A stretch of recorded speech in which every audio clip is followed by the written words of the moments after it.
Hot Private. This is the War on Comics. I'm Colin. I'm Omar. Today we're getting into it, man. I feel kind of like military dad. I got olive pants on.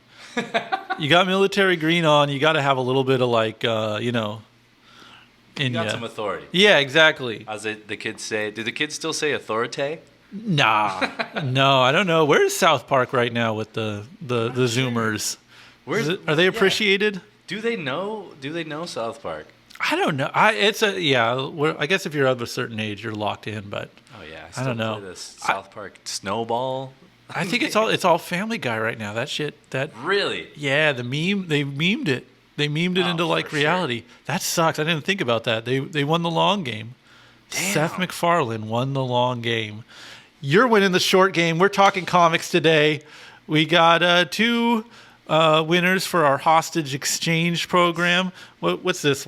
You say the name because I'm going to mumble over it. If I can.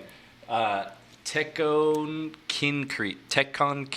I used to say Technokinkreet, but I think it's Tekkonkinkreet. There we go. And it's I think is this our first manga we've discussed? Yes, it is. International style. I love it. I'm digging this one. And I got you Super Mutant Magic Academy, which sounds a little speaking of memes, a little millennial cringe, you know? A little millennial of cringe. a title. Absolutely. I feel the substance of it is valid, and I don't know, maybe it'll open a discussion about what is Tumblr art. You know, what is to Tumblr? Is it where does this lie? For my value, I think it's a very high quality work. I don't want to diminish it with any pejoratives. I didn't know it was on the Tumblr. I don't think it is. I'm just saying if you call it Tumblr, I mean, yes. If you call it Tumblr art, that used to be the ultimate diss. If you were Tumblr? Yeah, or if you wanted to discount something as being a little too cutesy. Tumblr like, core. All right, fucking Tumblr. You know, you could dismiss it instantly. But I don't know. Maybe it's time for the reassessment. We might need to look into that. We're going to find out on today's episode. And we're going to close her out with our further exploration of Cerebus. We're on Volume 2, High Society. Possibly very arguably a graphic novel. It feels open and closed, but at the end, I mean, it just left me wanting more. So. Yeah, so we'll dive into that. Shall we do some? What do you want to do first? Let's check out these hostages. Let's go. Let's get it. So I believe the loose theme this week was coming of age. Yes. And this is just one of those books that I just picked up randomly one day, and I don't know. It stuck with me a lot more than I thought it would, I guess. It's at first just all kind of short gags. Let's see here. I just like tagged some of my favorite ones. Nice. The premise, which they never get into, by the way. They never explain. It just hits the ground running. No preface, no anything. Just boom. You just have to kind of you just have to accept that there's a Super Mutant Magic Academy and that, you know, these are kids in it. And you know what? It's not that hard of a premise to figure out. It's not tough. It's not lost on you. It welcomes you in. You're right. You're up to speed pretty quick. And so, essentially all these little creeps have, some kind of superpower, some kind of freaky thing going on. And every page is more or less its own gag and has like different art styles. Towards the end, it starts to kind of chunk out into a story. And we get a day in the life essentially of one of the students, or the titular student on the front. Yeah, some of it's such a smart way to do it too, because it doesn't start with plot, it starts with jokes. Through the jokes and the gags, you get to know the characters. And then the last eighth of the book, it starts to do a continuous story, and then you're already in. Realize that. Yeah. It's such a smart narrative device. I guess it's we're talking Adult Swim here. I'm going to say the forbidden words. Say them. Rick and Morty. Yeah. It's a little like that's they had that cartoon, they starts out a little just kind of goofy, and then at some point the continuity kind of comes into play, and the Dan Harmon of it all. Yeah. In there. And it's I don't know. Me and my buddy, we have this bit.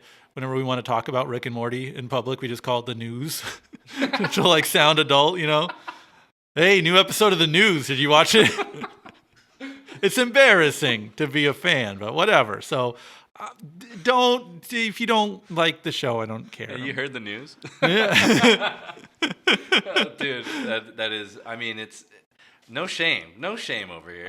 There's a little bit of shame, but I don't give a shit. Yeah. I'm just saying they utilize different similar narrative devices. That's why I bring it up. And I think that's why that show and this book kind of hit so well. I would say that this is more character driven than a lot of other comics or concepts. Absolutely. That I've kind of read and stuff. For being kind of like a silly, goofy story, you know, that doesn't take itself too seriously, isn't really pretentious.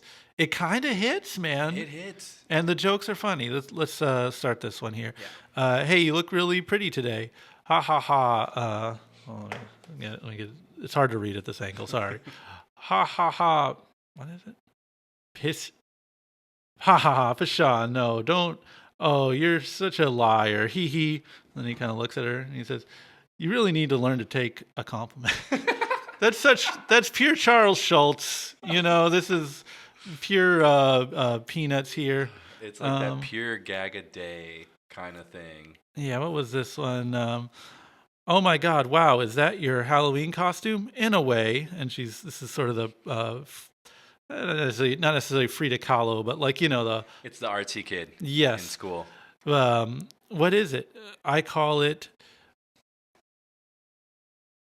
CV Passum Parabellum, device for the address and return of the male gaze. Huh. It's actually really clever. I just like that these jokes aren't necessarily like, you know, they're not necessarily, I don't know, mean-spirited or like, it's not like exclamation point gag. Like, they're kind of nice to each other in a sense. They share that kind of like earnestness that the Peanuts has. Earnest is the word, right? For sure. And I think iPhone.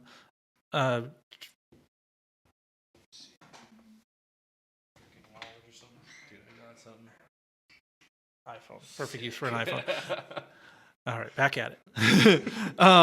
Yeah, I think Peanuts has like I always look to it as like kind of a minimal of expressionism, you know, like every line is very expressive, everything has its point.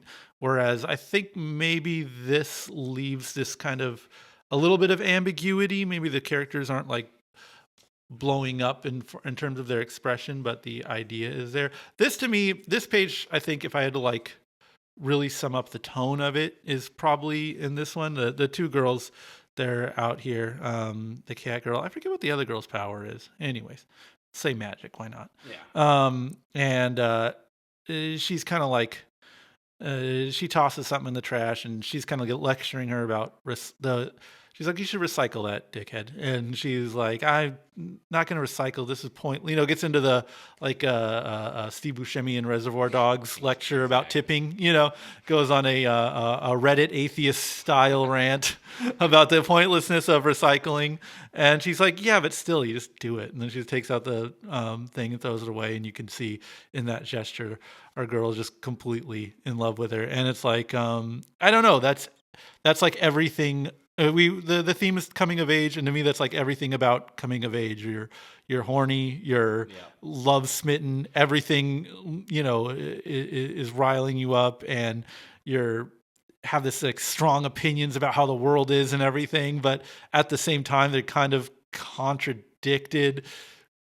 And if we're talking coming of age, I think it's little moments like that really kind of drive this one home and give it its significance. I got another one in here. You know what? I'll skip ahead. This is my favorite gag. This is my single favorite comic strip almost ever. In terms of content and humor, I think this is the funniest thing. Hey, Mrs. Grimdorf, that's her teacher. You know, what is this thing? Ha! This is a record player, girls. Good grief, you're making me feel old. It's how we used to listen to music. these vinyl discs are, she's, explaining the record. And if we put the LP on the turntable and switch it on, and the needle goes in the groove, and he goes, Miss Grimdor, we know what a record player is. We're just messing with you. Yeah, we're not dumb.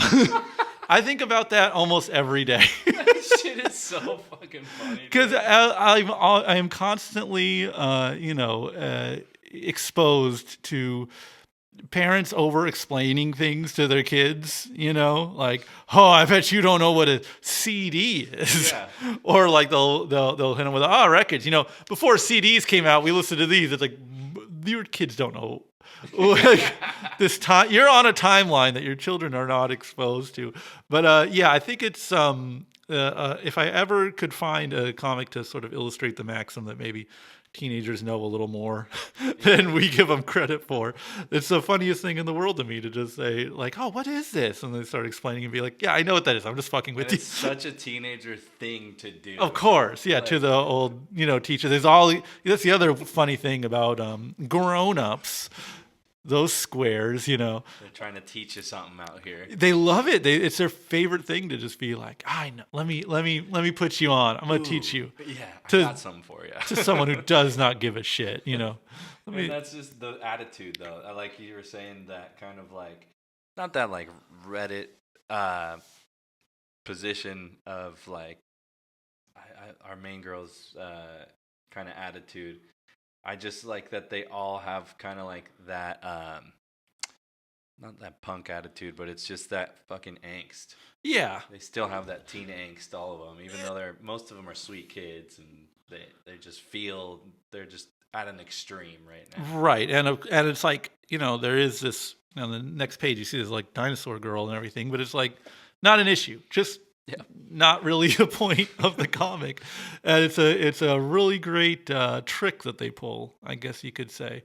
But that's why I chose the book. What did you take away from it? So similarly, I have a few kind of picks here. There's one more that you had here. I was wondering, because this character is hilarious to me. This is kind of like who I was as a kid, like right. I thought I was so fucking smart reading James Joyce at school, but then like I it's just like I didn't fucking understand what I was reading. I'm sure this guy doesn't fucking know what he's reading. But then like the outsider girl is kind of into this jock kid who's, I would say he's kind of too smart for his own good, and getting into shit, and just like the adventure that is youth, And to be able to kind of express this in like very minimal, I guess it's pretty similar to the first comic I picked out too, where just the last one ends with this kind of admiration. It's done in such like minimal episodic kind of bursts. And it never leans into like the melodrama of it or anything, but it's just, I don't know, able to get you engrossed in this world so well. I think I maybe picked this one to show off kind of the different art styles, because they bring out the grays on this, which is an interesting contrast to like this is like thick brushstroke kind of art on some of them, and here's the 9-panel grid. Like every page it's not bound to a very specific style, right? But it still isn't like jarring as it kind of goes through them. But yeah, I just thought that was a good like artistic means of breaking it up. And yeah, what a funny, it's so funny, man. Flippant kind of page. It's just like it's not mean-spirited, but it is just like, look at how funny this is. Like, Yeah, reading some, big heady work, and it's like, okay, whatever you say, buddy. Yeah. Well, that's one of those that I really like that you picked.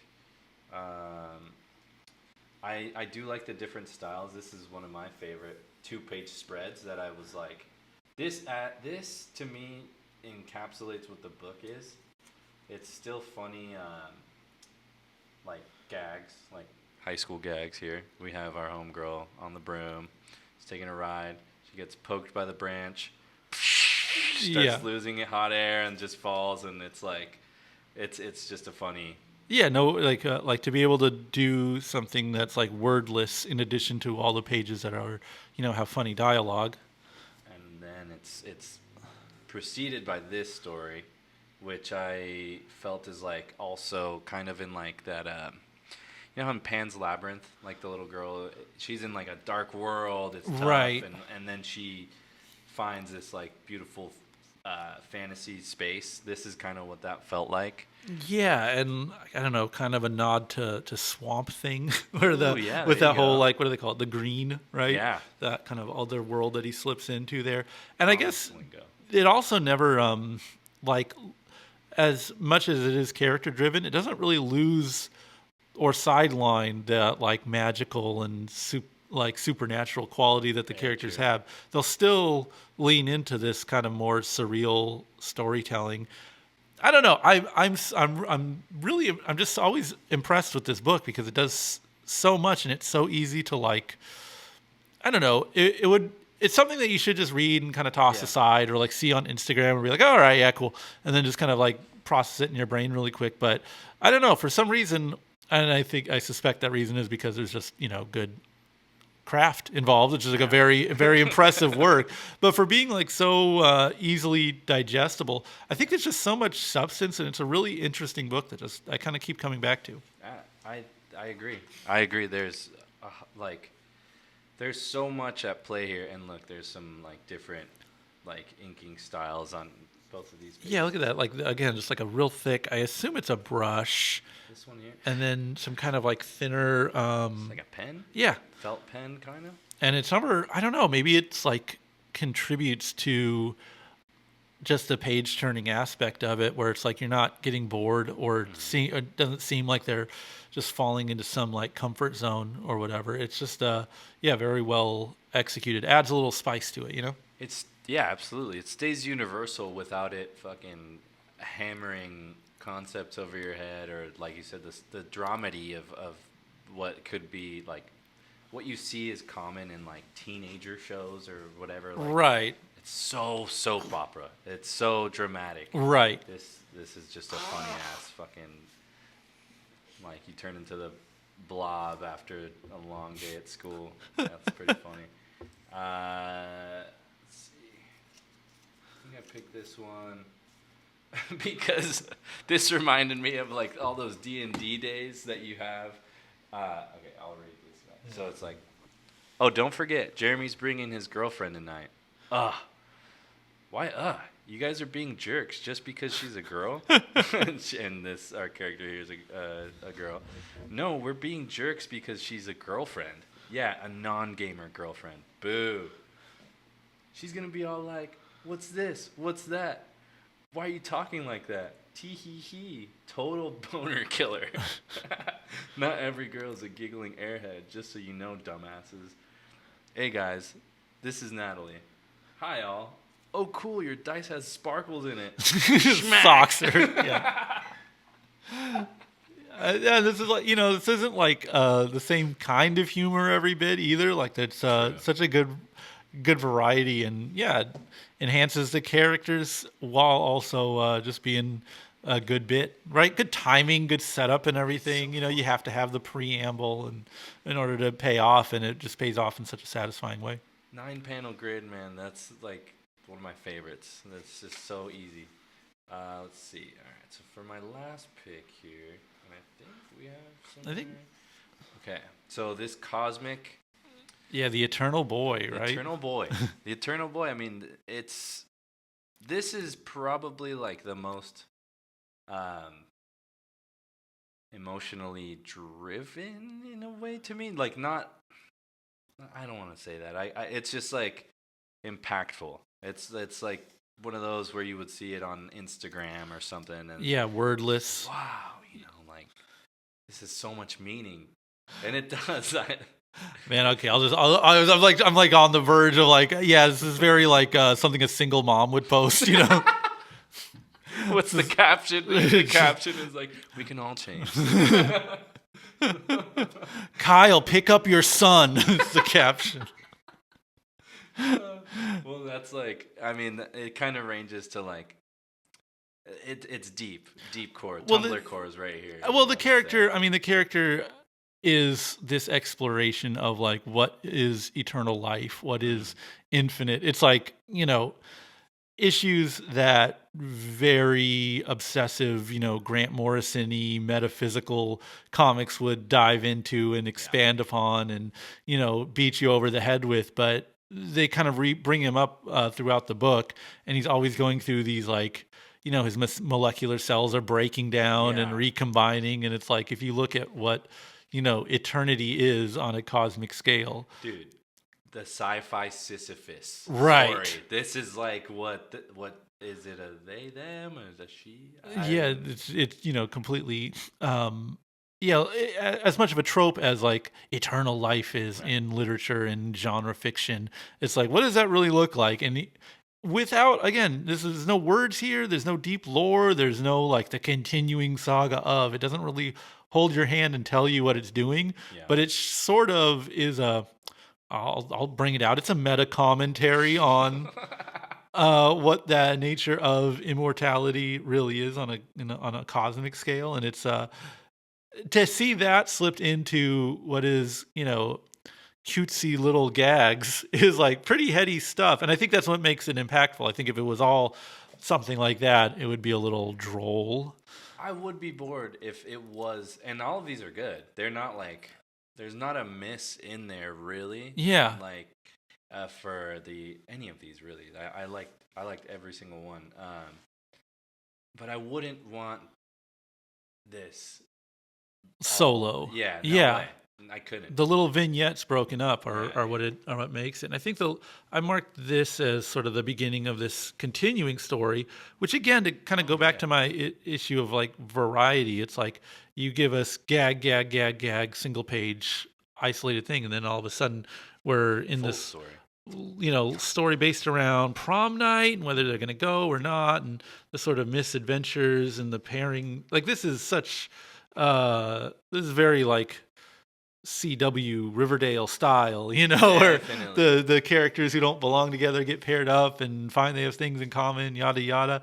And that is just like is slipped in at the end of the book as like a way to just close out and show off. And it's very impressive to me, at least. Show off is a really good way to describe it, because they, up until this point of this story, I thought it was just going to be all gags. Right. Like, I was okay with that.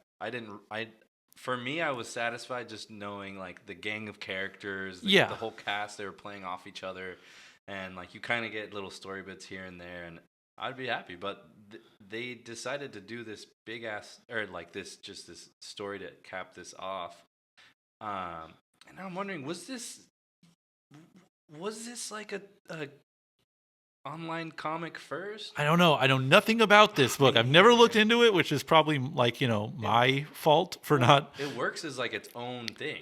And that's kind of what I like about it. Yeah. Like it didn't, I think if this was a best-selling book that was like, this is Adrian Tomein's Blankets, I would be like, yeah, it's okay, but whatever. Like you'd have to adopt some sort of like contrarian stance against it if it was like too celebrated. But I don't know, maybe things only get to that level of celebrated if they are kind of dumb or pedestrian or something. Yeah, I would say at that level where it's like the art is beautiful. It just connects with more people in that sense. I suppose. But there's cool. I like this. Yeah, this is such a quality work, and I definitely don't hear a lot about it or anything about it. I don't know if it's continued. I don't know. I sort of just enjoy the picked it up off a shelf, read a few pages, dug it, bought it. And now it's like just taking up space in my brain for a couple years now factor. I almost don't want to know more, or like, I mean, if I saw a volume 2, I'd pick it up in a heartbeat, of course.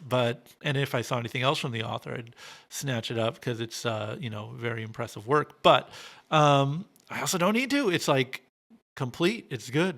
Here's the story. It's great. It's like, it's Freaks and Geeks.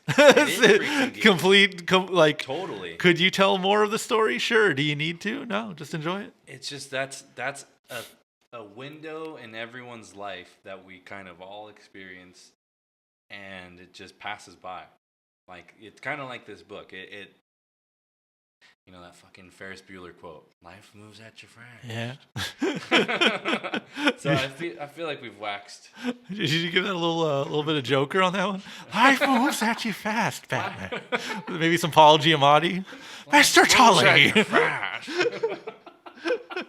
Where's my Merlot?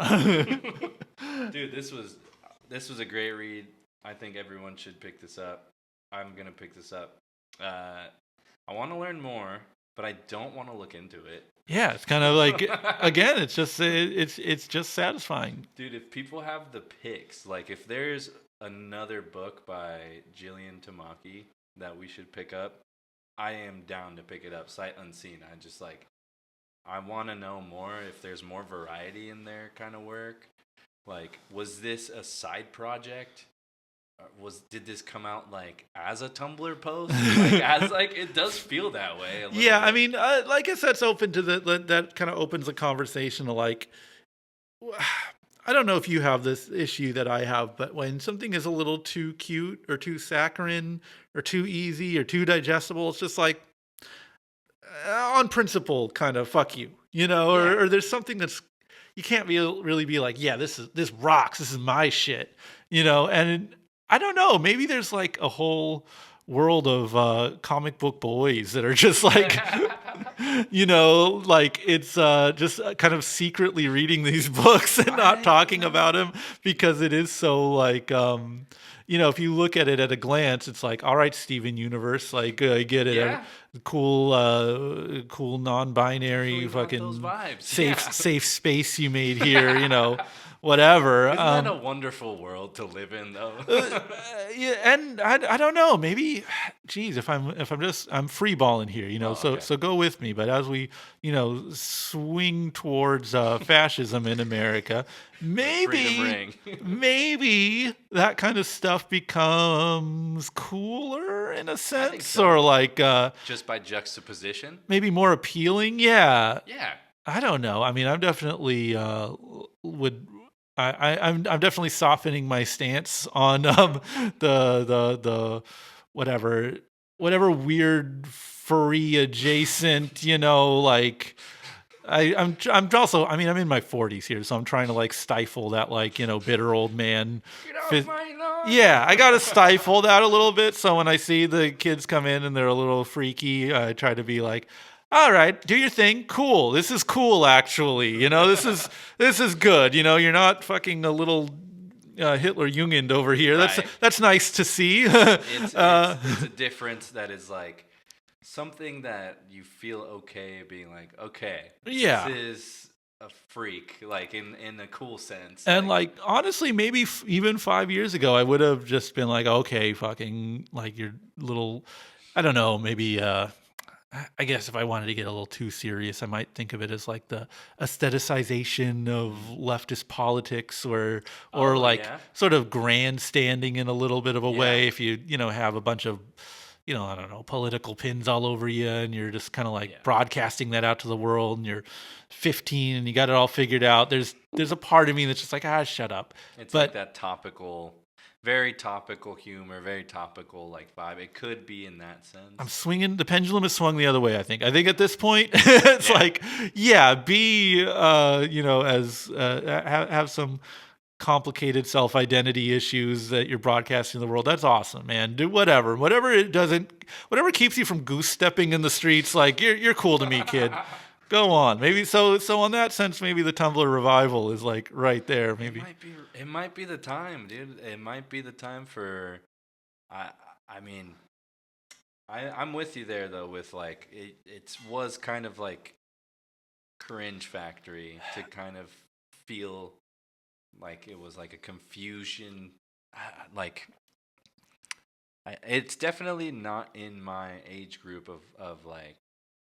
These kids figured out like these different gender identities and all this kind of stuff, and that opened up a whole floodgate, which is rad, right? It feeds back into other parts of society. But I know what you're saying about right now it's very not in the mainstream to be feeling any in this vibration. And and in a sense, maybe it's like because it's uncool right now in the literal sense. Like maybe it's like if you're about that life now, like you're a true believer, you know. True. Yeah. So it's like if you are writing a character now and it's got little you know, gender confused high school kids and their fumbling romances, it's like, all right, maybe you're about this life. Yeah. Whereas maybe, again, I don't know exactly what the range was. Where it was like peak trendy, or you know, had some more of a cultural sway. Whenever that was, like, if you were doing it then and you're not doing it now, maybe you were just in it to ride that wave. Bandwagoners. Yeah, but I want to see. I'm definitely more open to these stories now than maybe I would have been. I would have maybe, you know, been a little dubious about the sincerity of that kind of storytelling. But yeah, I don't know. Might be there now. But that's all over. That's a sidebar essentially, because I don't even know if this qualifies as that. This is not. We're kind of just like we are. In our way, we're posturing it in that sense. Right. It does feel like it belongs there, but just like it's a fine line, because it is like, you know, how you're a couple. You got the cat ears. You got the, you know. There is definitely that kind of. You got some, you know, queer identity stuff going on, but I don't know. It's not. It never felt to me corny in a way that like some of the lesser qualities of work that have that element do. That do embody that kind of shit. They're not. This isn't banging you over the head with like the ideals. I think that like, right, and in a sense, maybe that's what distinguishes this from. Again, I'm painting in really broad strokes and saying like Tumblr art or whatever. Is that the identity politics, if you will, are not like front and center, and they sort of present the characters without like, I don't know, trying to grandstand about like inclusivity or representation or anything. It's just like they're there, and that's the least interesting part of them. You know, it's like they're given the characters are fleshed out beyond whatever those identities might be, and it's like if you're weirded out by, you know, lesbian romance or whatever, it's like, bro, there are boys who, you know, turn into black holes, you know. There's so much more at play here. You know, like all kinds of shapeshifters and magic and all that kind of stuff going on. So it's almost like you have no question about, you know, what's going on there, or like why it's in it, or it's like, did that need to be there? It's not the point. It would be weird if it wasn't, I guess, you know, if every character is, you know, straight and, you know, white or whatever, and then also has magic powers. It's like, this is Marvel Comics in the 60s, you know? The Silver Age? Yeah. So I don't know. I found this even any like elbow brushings with cutesy Tumblr art aside, I just found it a very delightful read that I come back to somewhat frequently. It is, man. All you kind of like gym bros need to take this up and take this to the gym. See how much of a man you are out there. Hey, speaking of, hey, get that shit out of here. This is the fucking boy zone. We got fights and shit. So I completely flipped it. No, this is the other side of coming of age. We have, you know, this sort of the inner minds, the characters, the day-to-day of, you know, school people. And then here's some young people kind of growing up in this sci-fi technocratic, not necessarily a dystopia, but some sort of alternate. Kind of like forgotten town. Like, sure. Yeah. It's not necessarily, I mean, you think it's Japan because you know it's a manga, but it doesn't necessarily need to be. To me, it feels like some islander town, like somewhere that's just stuck outside of that of the like has that Japanese tinge to it, but it's like almost outsider. And it's like you could see Blade Runner happening in like the urban settings, but maybe you're right. This is like I mean, it's still a city and everything, it's still an urban area, but yeah, it is like I don't know, still futuristic in a way. But that's not to say that it's it's a weird work to compare and contrast on account of like I said, we just kind of had the loose idea of coming of age stories, and this is these two boys. Well, why don't you explain the plot? I think you're a little more familiar with it. So I cracked it open just to get a sense of the art here. Yeah. This is actually a great page to discuss. Really, I mean, this kind of lines up what the story is about. It's just these two orphans that are kind of more or less surviving in this town and even kind of running this town in a sense. It's like they call it their playground, and the way they play is by beating the shit out of random citizens that are usually like mobsters, or they get in their way somehow. Yeah, and they're not necessarily fighting for order, and they're not necessarily fighting for their own survival or to climb any ranks. It's just a battle zone. I think I picked this page because I was kind of going over like what it reminded me of. And I like this a lot. I'm like, I don't know, I'm manga agnostic. I'm like not well versed in it. And interesting. Yeah. I would say like, if you hand me a Shonen Jump or something, I'll probably tune out. But when I read something that's sort of outside of that kind of more action-driven style, I'm drawn towards it. And this was great. I don't know if it's Western influence that's more present in this than maybe the traditional manga, but I was like thinking Mobius. I was thinking Keith Giffen, like Trencher style. That one's wild, man. Yeah, I don't know, in some of these like details in the clothings and stuff like that. That's I can see it now that you pointed it out. It's a weird one, and I think some Jamie Hewlett, like the Tank Girl, like. Definitely. I guess it's almost a way of like doing character design first and kind of figuring out the rest as you go along. So that's why I think this spread kind of. And did I say Mobius? Mobius, yeah, we got Mobius, Jamie Hewlett, and Keith Giffen. Those are my takes. What do you have a? For this one, I mean, I like this guy a ton. This isn't one of his strongest stories. I think that one. He has other stuff or better stuff. He has really good shit. That's awesome. I like to hear that. I haven't been able to find a copy for myself, but there's one called Ping Pong. Okay. The manga, and it follows I'll send you a little synopsis of it, but it's really fucking good. And I'm trying to find some action sequences here, since that's sort of it'll probably there we go. There we go. Yeah. So here's a great kind of action scene that happens where they're like, this is one of the brothers. I forget his name, but Black, I think, right? Yeah, they deal with this dyads, much like the dyad of the Force of Kylo Ren and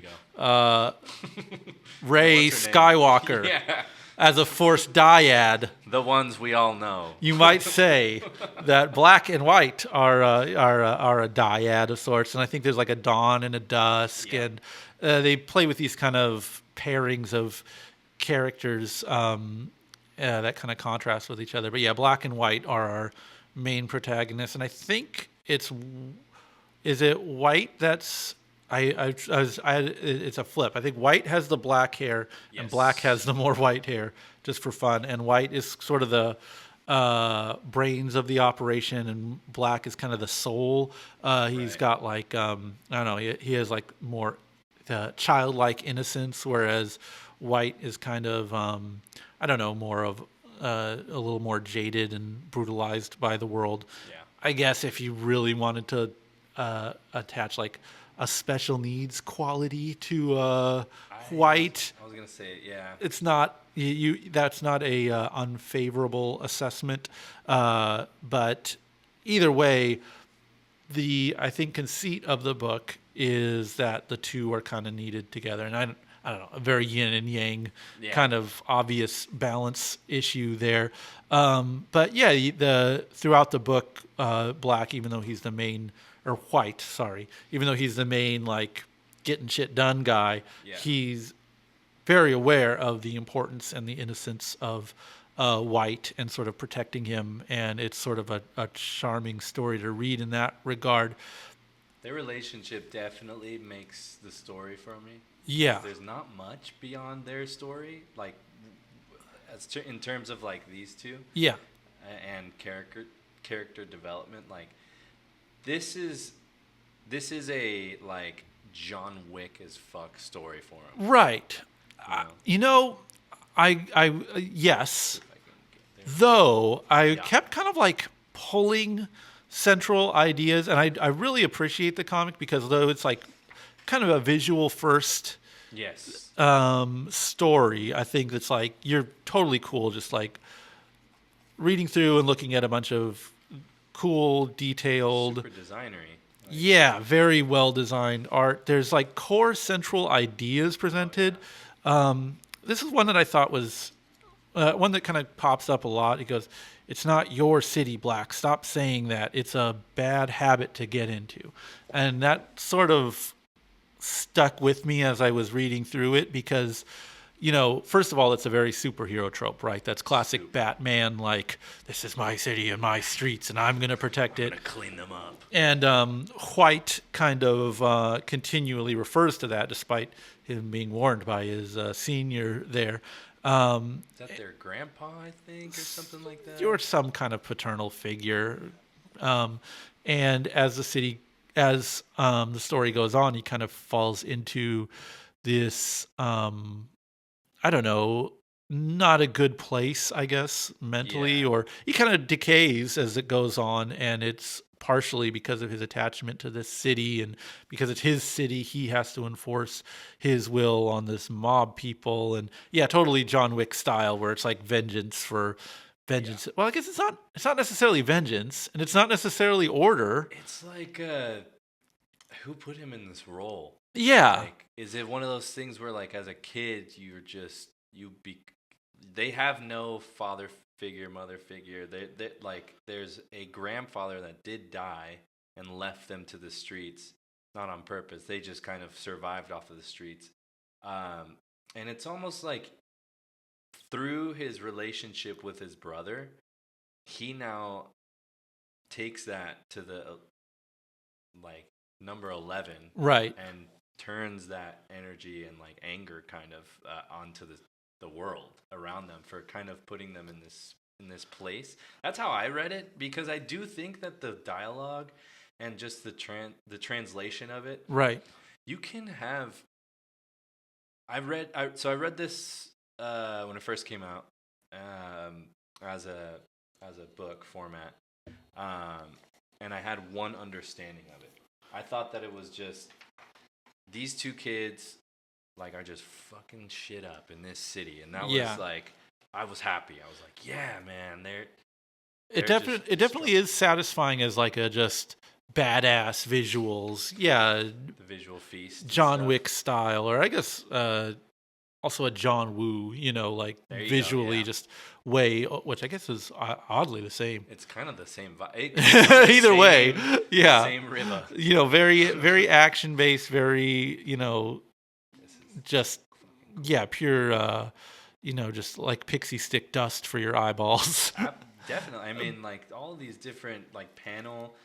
What did you think from going from a more Western or European kind of reading to this kind of thing? Like, I have such a unfamiliarity with manga as a form, and that I don't know. I always kind of every one I'm reading is kind of like my first one. Like I'm not.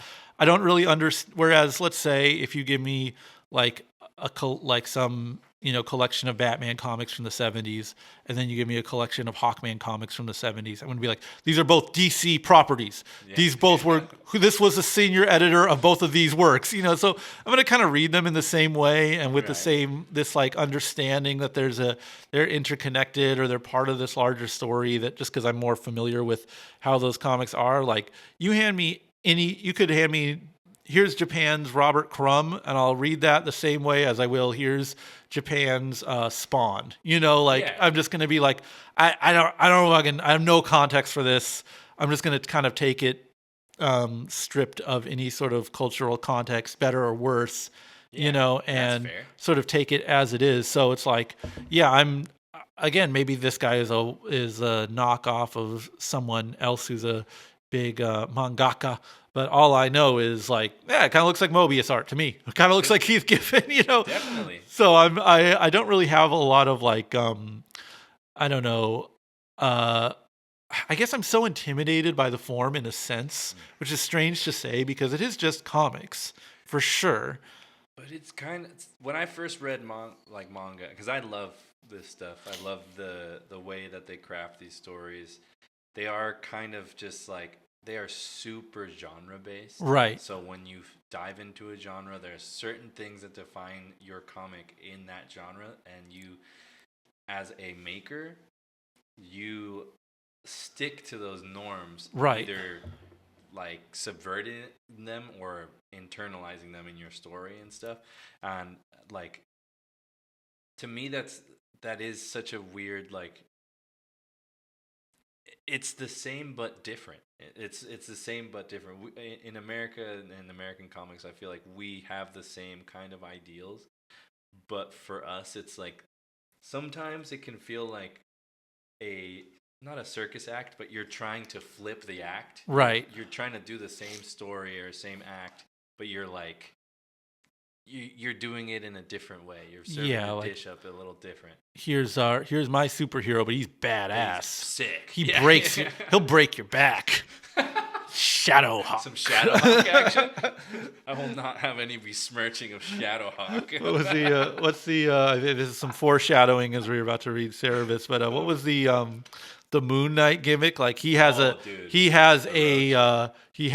secret identity, but he also has another secret identity. It's so secret. It's secret to himself. 2 secret identities. Yeah. A little twist on that. But again, I don't know. For me, it's there's this I don't know, otherness to manga that works both to its advantage and against it, where it's like I'm always intimidated to start, and if I don't understand it, I'm like, well, again, maybe this is their version of like, Crisis on Infinite Earths, which is a comic I love, but I would never be like, dude, you gotta read. If you like Robert Crumb, you'll love Crisis on Infinite Earth.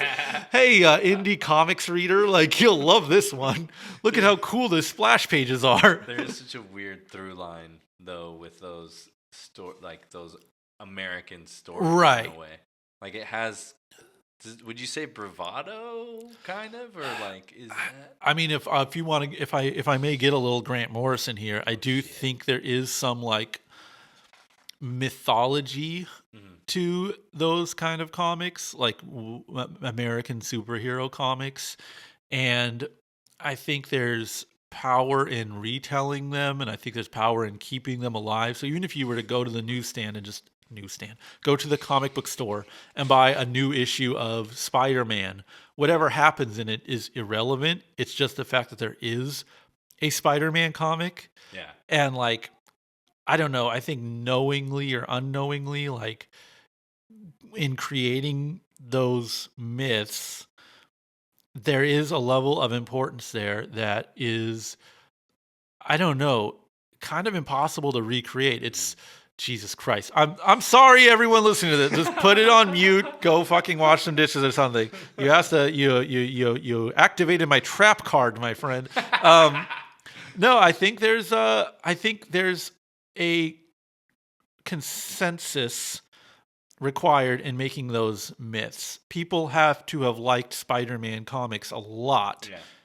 For them to keep going and for them to have a continuity, and if they reset it, for the reset continuity to have something. And if they merge the reset continuity with the new continuity, and there's a different universe, and they interact with each other, and now their universe is our universe, all that shit kind of like matters, and it matters not because of the craft or skill or objective qualities to the stories, but it matters because it matters. It matters because people care.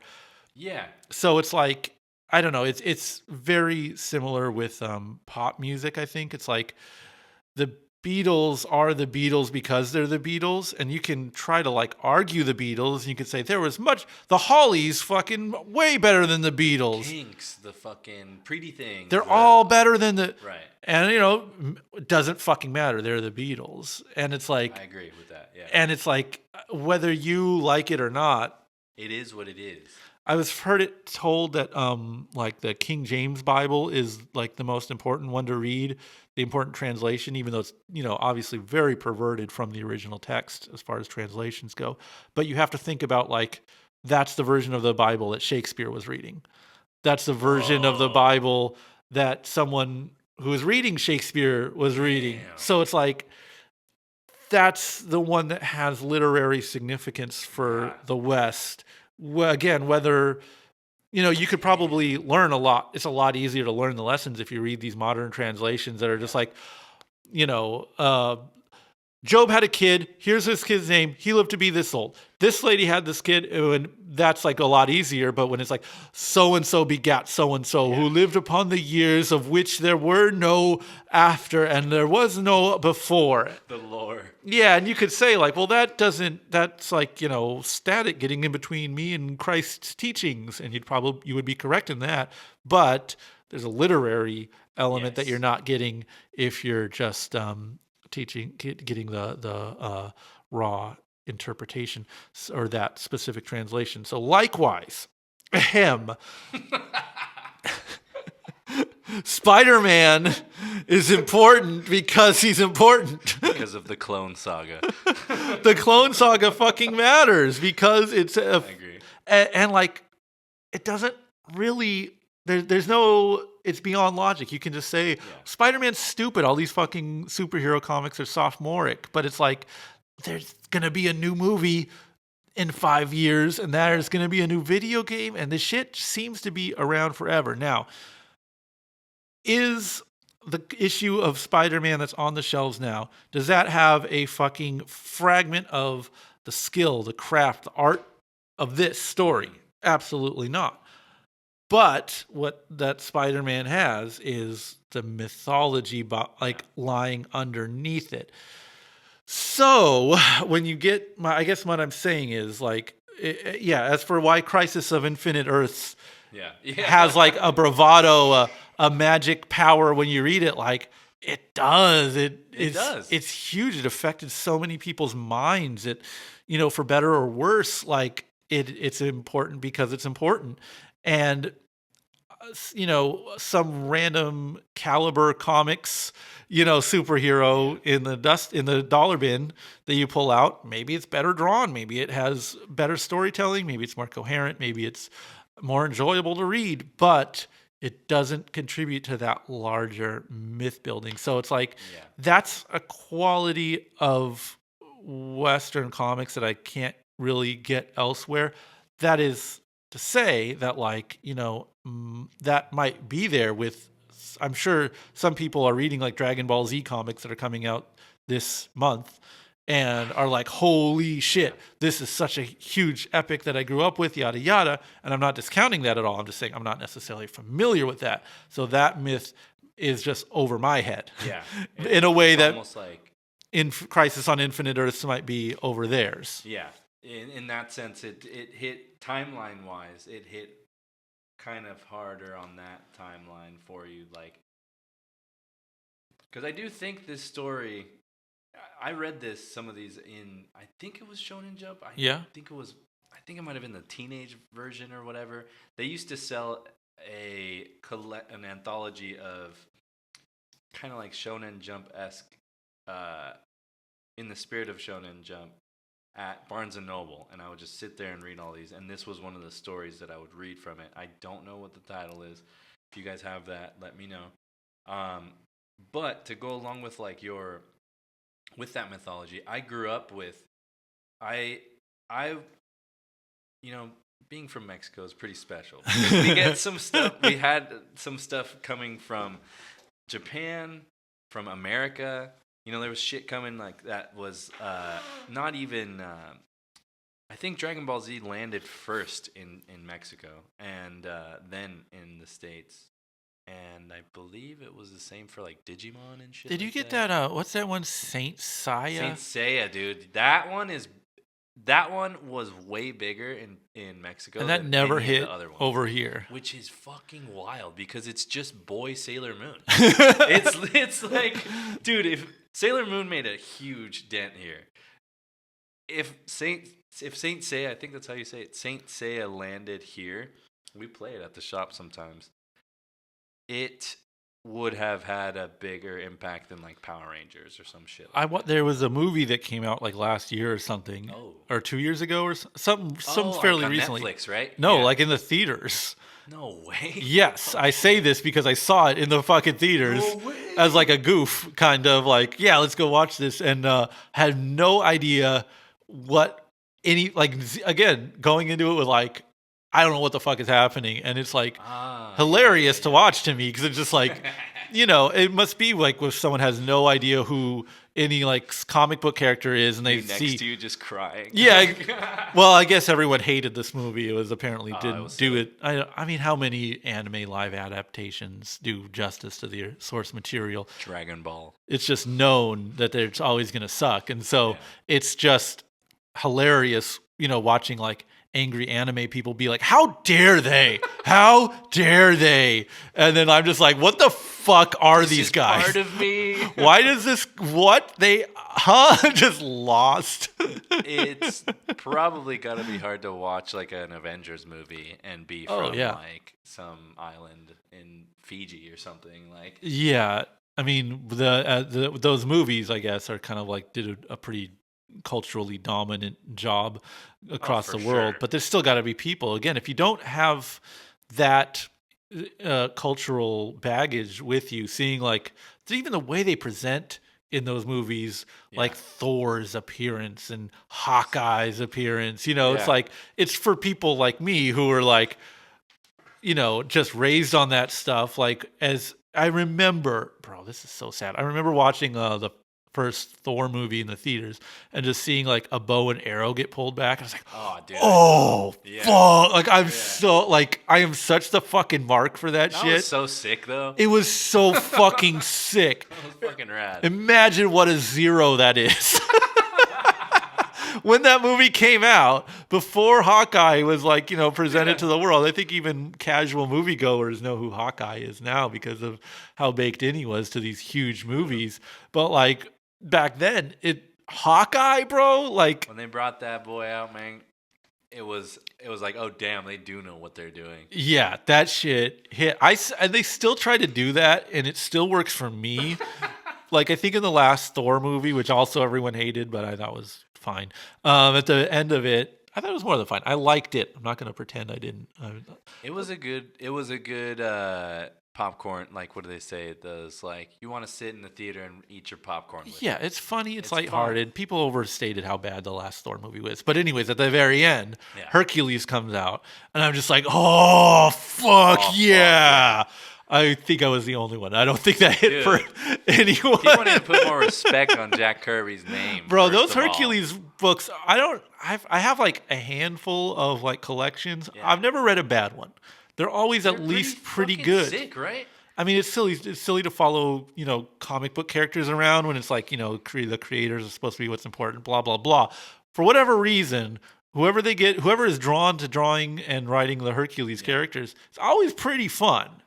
They don't, and it is serious though. Some of them are like, we should read those. I'll break out a few sword and sorcery ones. Like, that's such a crazy genre that hits hard across different people, like Conan and like, and with Hercules, it's like, I mean, Conan, they kind of keep in his own like pocket dimension to more or less, but like with Hercules, like, Doctor Strange can show up any minute. True. And that's what's kind of fun about those the Marvel comic stuff like that. But damn, I mean, I know we keep harping on. This is just what we know. Sorry, this is what we know and love.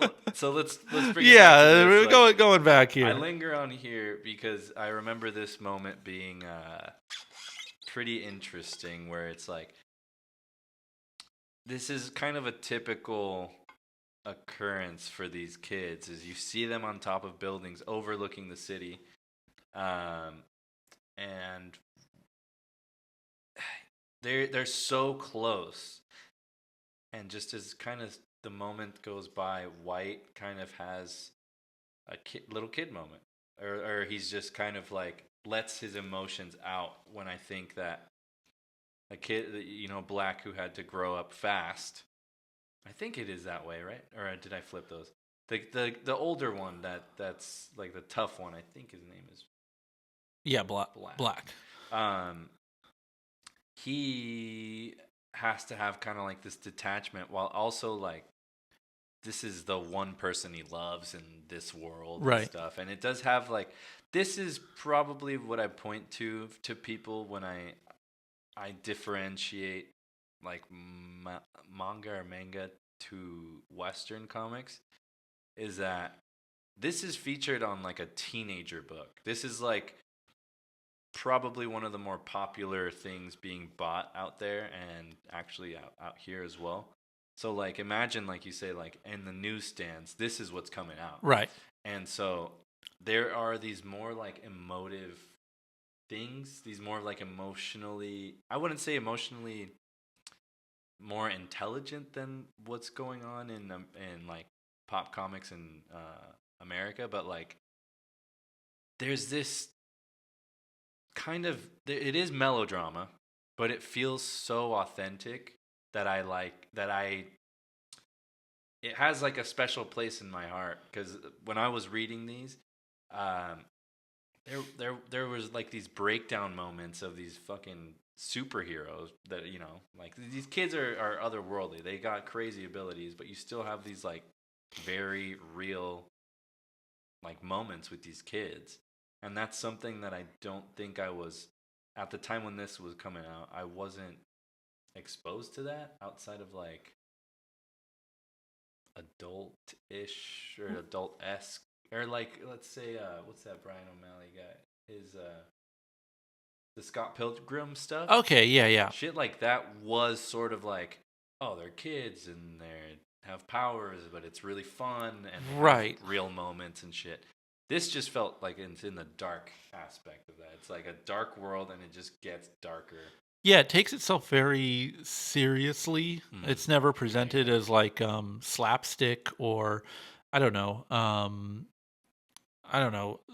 too self-aware or ironic or detached. Yeah. They really take this relationship between the two characters seriously, and you, the reader, takes it seriously as a result, So, yeah, even though it is very visual and it is very much about the action and it has enough hooks to get like a young boy into it, I think there are like deeper character moments and deeper like themes at play that hooked me, because I don't think I would really care about the fighting. I sort of just as far as my tastes go, like when there is too much action, I just kind of like zone out or just don't care, I guess. It doesn't, well, like in this story and my reread, I think that's in here specifically, it's done in like a more grotesque way on purpose to kind of like show you and like there's moments like this where you get kind of like some weird David Lynch kind of like horror like elements right here. Like juxtaposed with this kind of cutesy like presentation of the kids. I think the hyper violence, especially in this one, is meant to kind of ground the more like childish moments in a way, or like to make it known that these kids don't really get the impact that is happening around them, or like what is happening in their world.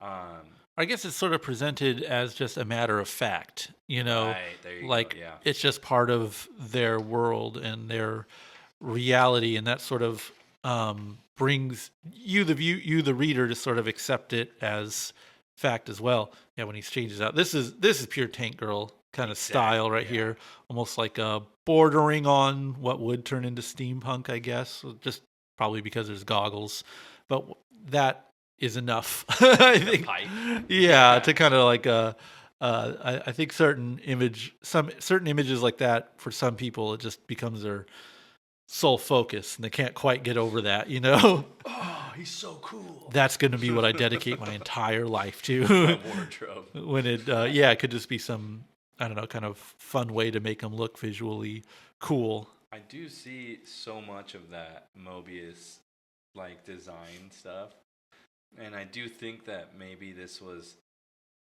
I like all this kind of stuff though, but like it was such a flying by the seat of this guy's pants to reach these deadlines that I think he was just drawing cool shit and trying to apply it into the story. There is a frenetic energy to it all as you're reading it. Like it goes very quickly. Yeah. I thought another theme I really liked in it, I kind of have it dog-eared here, but there's this kind of ongoing idea that they're sort of turning what was kind of a sleazy city that the mobsters had a hold of into this like arcades and stuff like that. And this old guy here, he's like, yeah, all this stuff's changing, but that they're just getting rid of it. And so you see the contrast to the kid being like obsessed with like, this is my city. I'm going to protect it. I'm going to defend it. Here's a guy that sort of sees the changing of the guards and is like, yeah, it used to be all this sleazeball stuff. That was cool. But now, the money is in arcades and more kiddie oriented stuff. So that's how it's going to be, which one of these perspectives is held by the protagonist of the story, who kind of unravels towards the end, and the other is by this mobster guy who you're supposed to like be rooting against, I suppose. But I don't know, I guess that is sort of the more sensible perspective, to sort of be open to change. Maybe that plays in with that theme of these dyads, where it's like the bad guy has kind of the correct perspective in a sense, or the perspective that serves him best, whereas the good guy has this perspective and this attachment to the city that sort of destroys him to an extent at the end. And definitely, I would say it is like the more destructive sense, because the reason why these perspectives are so cool. It's so crazy. This is a random ass page and you'll just see some crazy imagery. Dude, I would say the strength of this is like the composition of everything. Yeah, page to page. Maybe the story wasn't like fully fleshed out or thought through, and I kind of the one thing that I don't vibe with. There's stuff in story wise that happens that I'm just like, why did we go there? Why did we even need to see this right? Shit? But this is all cool. I think that this dude's strengths are in the movement and in overall movement of where he takes the story, even though it might not be, I think, like the strongest like directions. I do think that he moves the story in a way that makes sense to him in a way, like. And I guess as far as like the design, the layout goes, I think that plays in with the pacing, because it is, for being a relatively thick book, like it is a quick read.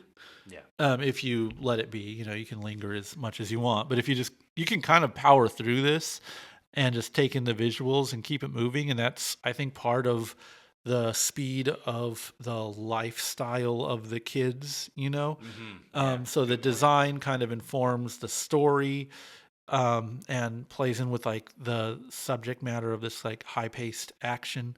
And I do think there is some substance that keeps it from just being visually badass and cool, and there's some like depth to it. You were saying that the ending was different in the movie version or the anime? From what I remember, there is a movie version of this, and the ending is kind of like it's not like he fixed it. So let's go to the ending. He didn't fix the story. It's just that there's a lot more, I think, story that he could play around with in the film. Because white and black get separated, and basically, black just goes too far off the deep end, and goes a little kill crazy and starts kind of, I don't know, having a darker version of himself kind of appear. It's a little bit surreal. And then white is just sort of I don't know, not really. He's given this like kiddie environment, but he's not really adapting to it well or taking to it. So basically, they need each other is, right. I guess, the big moral of the story.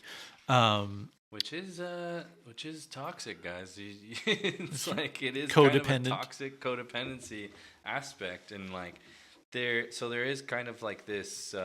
Not to spoil it, guys, but there is this sort of like toxicity present in the movie. Maybe I haven't seen it in a while, but I remember this ending being a lot more like psychedelic than yeah, it's sort of open to interpretation, right. I guess. And he's just kind of traveling through. I kind of took it as like there's black here kind of resting, but it's almost like White's totally going through like just a breaking of his psyche. Right. Like he's insulated in this room, and then you follow him through this nightmare. But it's happening in real life. So it's kind of like you start getting White's perspective at the end here of what he's seeing. I think this is the epilogue. Yeah. And then we see, boom, we're back on Earth. He was just dreaming.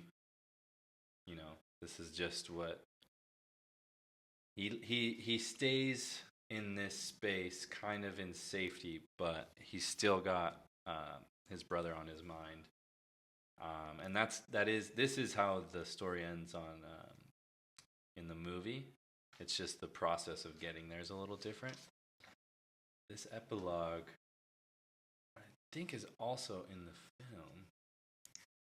Yeah, I mean, I guess the bottom line for me is a little like it's so open-ended that it's sort of not especially satisfying, but at the same time, I don't know. I guess with some endings, when it isn't set up like, well, here's the big bad guy you got to defeat and then make everything right, unless it's that kind of a story, it's like, right. Yeah, I don't think it necessarily matters. Just kind of give an impressionistic feel of how it ends, and you can, I don't know, walk away fairly satisfied.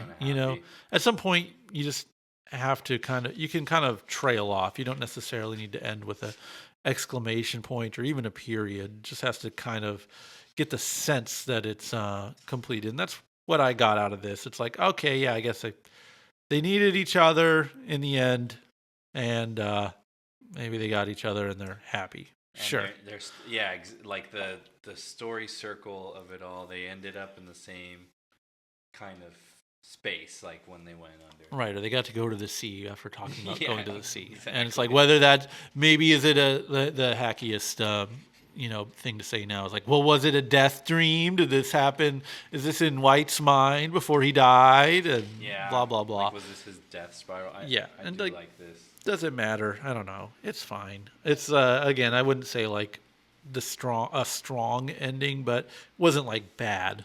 It's It is it end of Sopranos? Is it Sopranos ending? It's kind of that way. Yeah, for sure. It's like it's almost it's not resting on its laurels at all. Like it does have a story here, but it doesn't.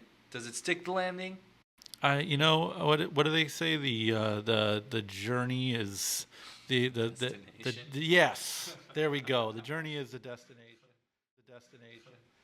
Well, guess what? We're on the next journey here. Yes, our part 2 of our exploration into the Cerebus 300 issue run. This is High Society, which I believe is issues 25 through 50. And to me, look, you can see the $10 price tag from SoCal Comix. This is this ruined my life. This book here. You're reading this way more than 10 times. For sure. Yeah, I didn't. I've heard. I grew up in the time where this was still being published, and it was just I understood Cerebus to just be like, this is for adults, this isn't for you. Yeah. Stick to like the Max, maybe Sandman, then maybe it was. And when I discovered like alternative comics like Hate and like 8-Ball, it was almost like easier to understand, I think, than this. It was like, even though it was more mature or more explicit, I would say like maybe it was just easier to understand for me. I was like, oh yeah, these older guys, this is how they live, you know? Yeah. So I was able to kind of like wrap my head around that. I don't think I would have wrapped my head around this as a kid, but I grew up with this touted as like this mysterious character, you know? And so when I got this comic, I was just like kind of trying to figure it out. And it doesn't, if you start here, I started here and I fell in love with the series. So I have no problem saying start here. But that's just maybe me bringing my own baggage into it. Because this end, the last series ends with basically Cerebus he's an adventurer. He's been involved with Lord Julius, who is their kind of king of sorts. Julius gave him a title. He's just like kind of left this adventure and he's crashing at this hotel. And basically, off the rip, people are treating him very differently because he has this title. Yeah. So I don't know about Lord Julius, how he got the title, yada, yada. All I know is that people are treating him differently and like trying to bribe him. And he doesn't understand why, which is easier for you, the reader, to be like, well, I also don't understand why. And you kind of learn as the story goes on about the bureaucracy of I think Palnu, or maybe it's East that they're in. Yes. Okay, yeah. So, you know, all these people are trying to bribe Cerebus, and he's loves money, so he just takes their bribes, and they're all. It's kind of what do you call it, lobbying, and essentially because they want to get him involved in their schemes, and because of his title, he has a way in. So, like, you know, it's an easy parody of. Or not a parody necessarily, but a satire. I think it's an incredible like satire of real deal fucking politicians. And it's called High Society, you know, and that's the kind of the theme throughout. It's sort of how this in this world that's previously established as like sword and sorcery and fantasy and Conan adjacent. This is like, well, how does the other half live? And you're sort of given insight into that as the book goes on, and it just keeps going and unfolding. And this to me is like full form Cerebus. Like there's no, if this is repellent to you, then you're not going to like the rest of the series. And if this is awesome for you, you're going to love the rest of the series. Okay, sick. Yeah. And so this, I'm very smitten with this early chunk of Cerebus. I think maybe because this was what hooked me, you know. Yeah. But I'm curious how you walked away from. Well, this is again my background. When I was a young lad, I would read like Redwall and shit like that. Okay, have you heard of those? No, I'm confusing that with like the Over the Garden Wall, which is kind of similar. Or wait, Redwall, is that the one with like the mice and their knights and shit? Okay, yeah. But it deals with actual politics that happen within the city. There's a full series, and I was the nerd that read the full series and how things happened in their cities. Right. Like, that to me was like the most interesting shit, was learning how these fantasy worlds worked. Yes. Because that was like my first inklings with D&D was like when I was 12 years old, and like just thinking of these things in and out was where the sauce was at for me. So this is all the sauce. Yes, he said, I think maybe it was, if it's not this volume, it's the next one. He's like, I have this whole history in my head and on notebooks and stuff. I think it was this one. Yeah, so it's like, you know, he's built this world, and maybe that's kind of the magic of the book, is in the world building, and it's a little bit divorced from like the Tolkien tradition, where it's like, there was the mythical dwarf class and this class. It's more like bureaucratic. You're like living it. Yeah, it feels very fleshed out, and like that's a literary device that is so hard to translate, you know, because it's like, what's cool about this story? Oh, well, it's funny, or it's scary, or it's, you know, heartbreaking, but it's like hard to communicate. Like, it's a thorough world. It feels lived in or something. Yes. How can you quantify that to somebody?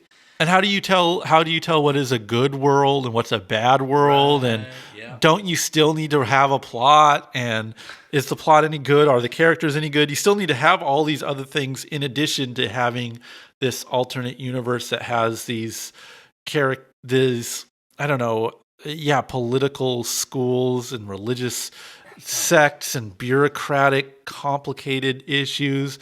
But while this is all happening, there's this like fun side quest where basically Cerebus is like trying to he's getting himself kidnapped so that he can collect bribes so that he can get more money. And it's broken down like these what are they called, the missing white women in like TV news cycles, like like the at the end of the day reports and yes or like man. So this is when they're playing the card game, and at the top of this issue, Dave Sim has like the whole rundown of how the game is played. Oh my god, it's insane to me. It's so detailed, and I just gloss over. I couldn't tell you exactly how it's done, but it's like I'll trust you. DM's wet dream. Like this guy, like I believe he did at some point sell the card series, like the card game to play, but this is all like convention bound. And so, look, I think last time we talked about how he's a little weird. There's some ideas that he has that I think it's just like maybe he's not exposed to too many women, too many gals out there in his life. He has a very like insulated view on the feminine perspective for sure. Right. But I don't think he's a closed-minded guy. Still with that out there, I would say he just has an impression of like different things in society. But to me, I think he's like he's a fucking thinker. Yes, there's a lot. There's a deep inner world of Dave Sim.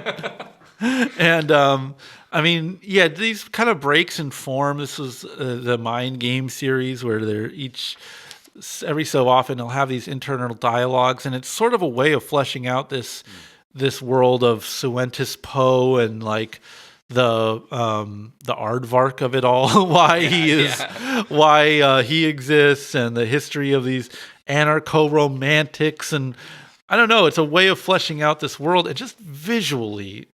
So awesome. It's a break in form. It's like challenges what a comic book is. It's a little bit showing off, and it's so early in the run.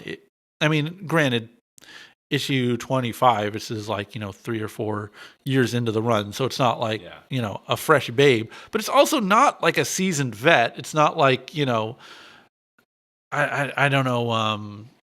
Like the journeyman guy. Like it's not like Jack Kirby's Fourth World or something where it's like, he had been working for decades before that. So, maybe it's early in that run specifically, but it's not like early in his career. This is his run is his career. So it's like you're seeing him just like building like storytelling muscles as he's going in real time. Self-publishing, like it's such an amazing accomplishment. And I guess as it plays into the story, essentially there's all these financial issues that he's trying to go through, and this. I think when the Roach is introduced, the Roach, who's this moving target of like superhero parodies, and he turns into the moon Roach. Basically, he's killing Cerebus's economic. Yeah, Jesus. So there is a plot. In addition to all this world building and complicated method of storytelling, it is like Cerebus gets kidnapped. They raise the ransom. He doesn't get to keep the ransom, which was his original idea. So now he's in debt. So now he needs to raise the money. So to do that, he needs to butter all these guys up. And in doing that, after he gets them buttered up and after he gets his ducks in a row, the Moon Roach, through his complicated economic revenge, kills him. And thus he's now has to fight the Moon Roach, which is, he has a like a super fan voice. Yeah, well, it's like so. Bill Sienkiewicz invents the Moon Roach or the Moon Knight, the Marvel comic, and like I think his inner dialogue is like it's not Sienkiewicz or it's Kevich. That's it. Yes. So he'll talk to himself, and as he's talking to himself, it'll be like, Kevich, shut up, I'm doing this, And it's all the edgelord dialogue that comes out, or like what would you say, like the text boxes that they have in all the Marvel comics. Yes, like that's Kevich's quotes or whatever. But that's him in his mind, and I think that kind of ties in with Moon Knight being like schizophrenic or something like that. But that's besides the point. This is all stuff that like if you were a diehard comics person, this stuff would have been like right up your alley and been a very obvious reference for you. But I think reading it, some 40 years later, it's a little maybe less present in the comic book. I mean, we have that zeitgeist Moon Knight show now. Sure, yes, which I think everyone's already forgotten about that even. So that came and went. Yeah, but this is the funniest. This is possibly my favorite moment or the funniest moment when I think of how poor some people are. I could just puke. With the fucking most dramatic background. And I think that's maybe also tied in with like the Green Arrow was like the super like liberal comic. Yeah, he was like shit. Yeah, he was very for the people or whatever.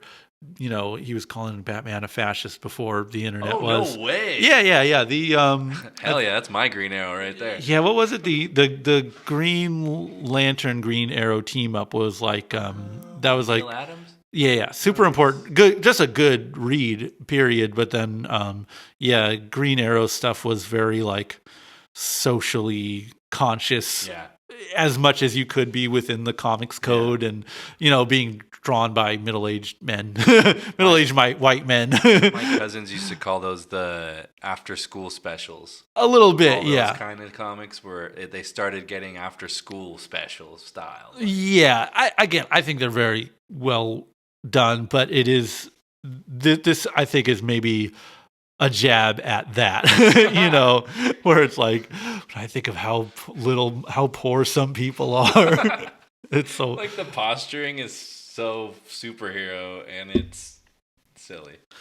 All right, shall we continue? Yeah. I don't think we need to go too beat by beat on this or anything, but I like the introduction of kind of the femme fatale kind of vibe. Yeah, so the Moon Knight is, again, to get into like how the world building of it all, she is part of this religious fraction who is trying to sort of influence the government and ultimately like a more what you would call now like a feminist direction, but is basically like women's suffrage and that sort of thing, which goes against, I think, the Kevilist perspective.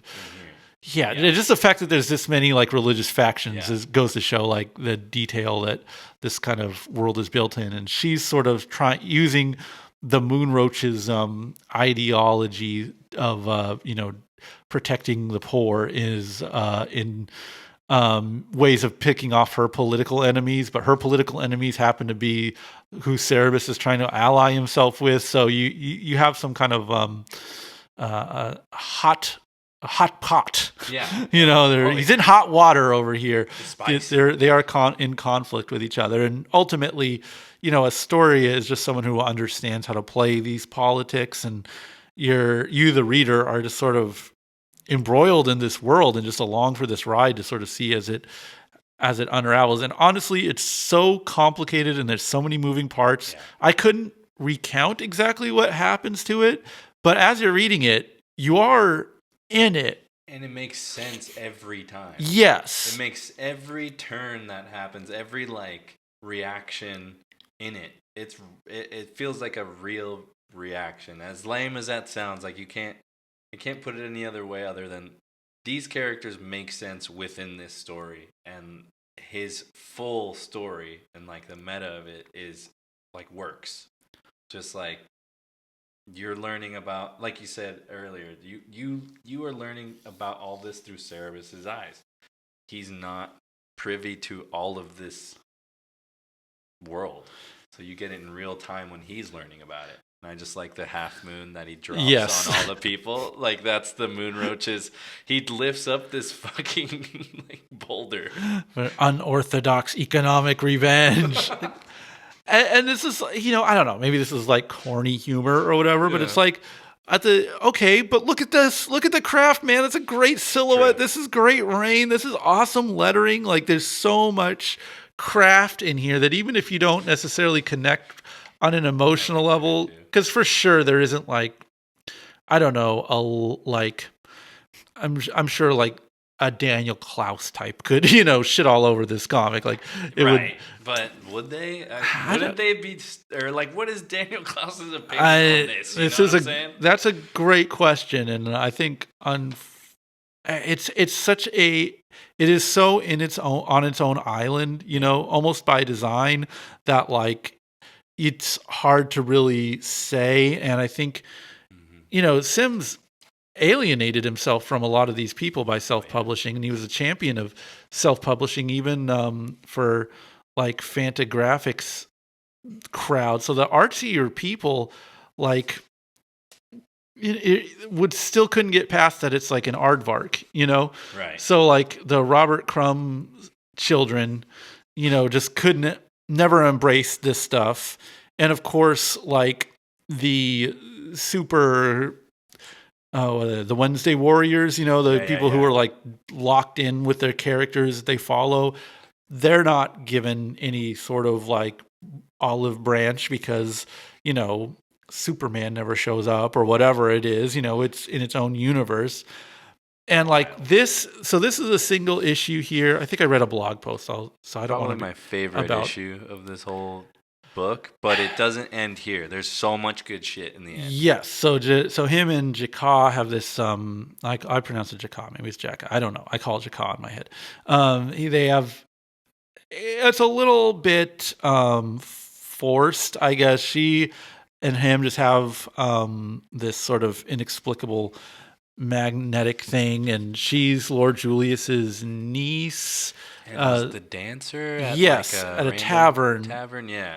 And that Cerebus professed his love to, but he was drunk, so he doesn't remember it. Yeah. But she's still attached to him. He was dosed. And, admittedly, I don't think the romance is as fleshed out. There's a lot of telling and not showing. But, like, I mean, little moments like this are, like, pure comics craft, like they're...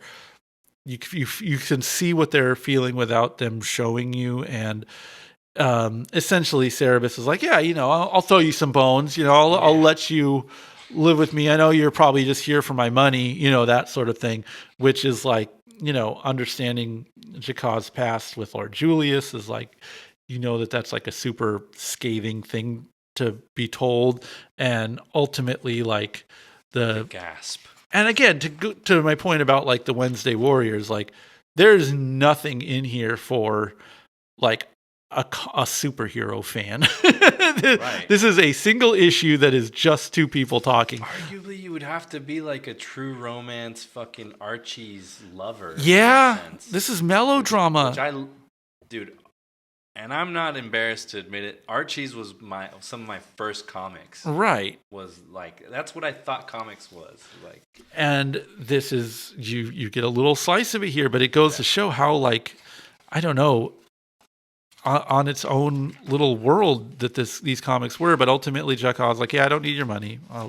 She doesn't yell at him or anything. She's just sort of like, well, I spent a lot of money to get you this, so hope you like it. And then, he sees a little package wrapped up there, unwraps it, and it's his sword from the previous, series. And it's like, good looking sword, good looking everything. What a way to close out. Man. It hits emotionally, like, in continuity with the story as a single issue, whatever. It's amazing. And then you see immediately this contrast of his action, him involved in an actual romance with this woman versus whatever he has with Astoria, which is more about like conquest and positioning socially and kind of using each other. And like this sword, of course, is like I don't know, that's a universal symbol for like truth, you know, and yeah, right. And so it's like here he is, like he found his truth again, and he's just surrounded by this opulence and this world of politics that he has no real genuine interest in, and he's just shell shocked because he's had this like like truly emotionally hard hitting moment, and like you, the reader, understand what he's going through. It's like again, this is not stuff that's going to work if you're, I don't know, again, just want to see action and like buff guys fighting.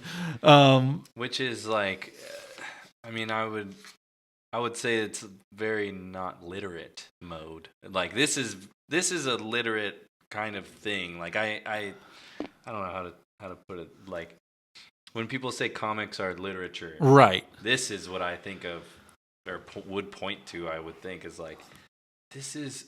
I'm reading a fucking story, and it goes deep. It's I think I might have this dog-eared because this is sort of where I really fell in love with the story. Again, this is the first book I'm reading, and like I am so thoroughly in at this point because it's Cerebus running for election, and this campaign is as engaging as like doesn't The Wire have like a pretty big like mayoral run season? It was like the first of its kind, I guess. Like it was representing what it was like to actually run for office and stuff. I remember that season. And it was like there's, depending on how you tell the story, you know, such like, you know, moment to moment, like, oh my God, the votes are coming in. They're running this person. He's running that person. I think Julius, the gag, you know, Lord Julius, he's opposing Cerebus's prime minister position, so he runs a goat, which is just funny, right? And so you see him having to appeal to like the working people of the docks,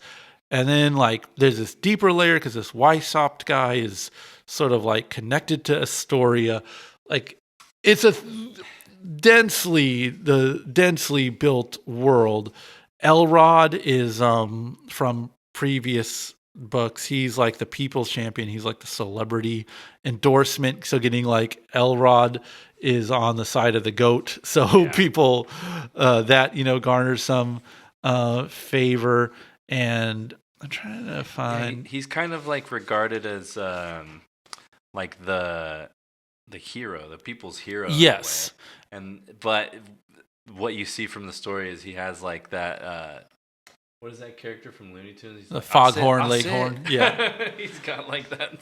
Yeah, the thick accent. He's, you know, a dopey character, but like, you know, the people love him. And this is exactly what I'm saying with like the pacing, like these tight panels, like, and the contrast again, this is like silhouettes of the crowd, and they're reading off the votes as they're getting them.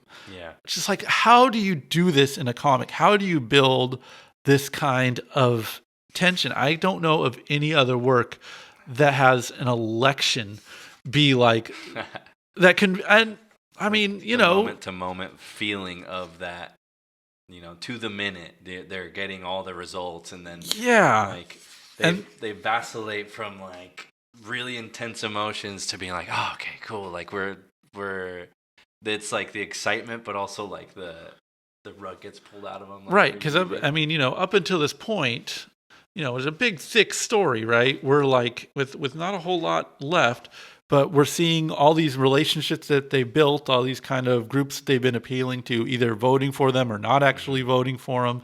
And it's like, I think as it goes on, it ends with like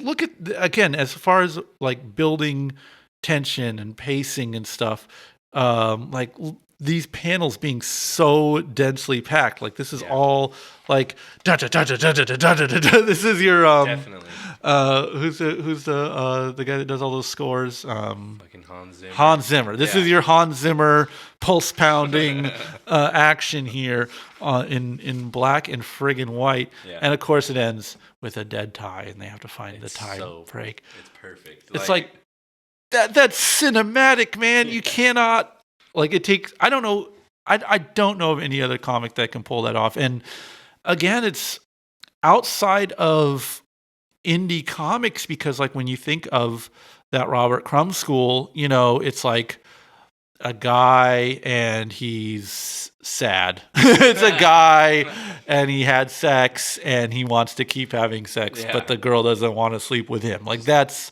the mature comics for grown-ups. Yeah, that's deep, Daddy-o. Yeah.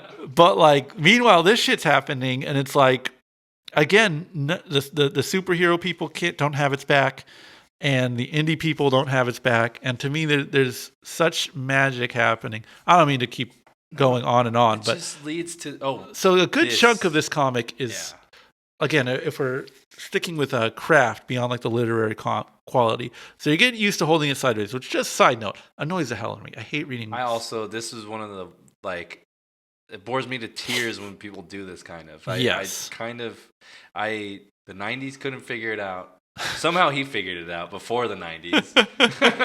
It's still annoying to read. I don't care. It's sticky. It's gimmicky. It's whatever. I don't like the sideways. The payoff is what you have dog-eared right there. So you're reading it sideways, and as you're reading it, Cerebus is getting completely. I think he forget exactly the context. I think he starts remembering about. I think he does remember about Jaka or something like that. He's getting drunk is the big part. For sure. Or he yells at... Is this when he yells at the elf? Oh, yes. The Regency elf has abandoned him. And I don't know. He's in this dark place. So he starts getting drunk. And as he's drinking, like you're reading it. You have to tilt it a little bit sideways to read it. And then you are on the next page. And you're not reading it the proper way. You are reading your comic upside down. And it is a different way? So natural to read it that it would be more difficult not to read it this way. And like it's one thing if you just make the comic upside down, but like getting you to turn it again, it's like your eyes naturally go that way. This is like hardcore mapped out design, and like then you are reading it backwards again. Like that's I don't know, man. What the hell? I got nothing. If that doesn't, maybe it's a gimmick. Maybe it's cheap. But there's 3 issues before this, right? Yes, absolutely. Of where you're reading it horizontal and then he goes again into this angle. Yes, and it's. I don't know.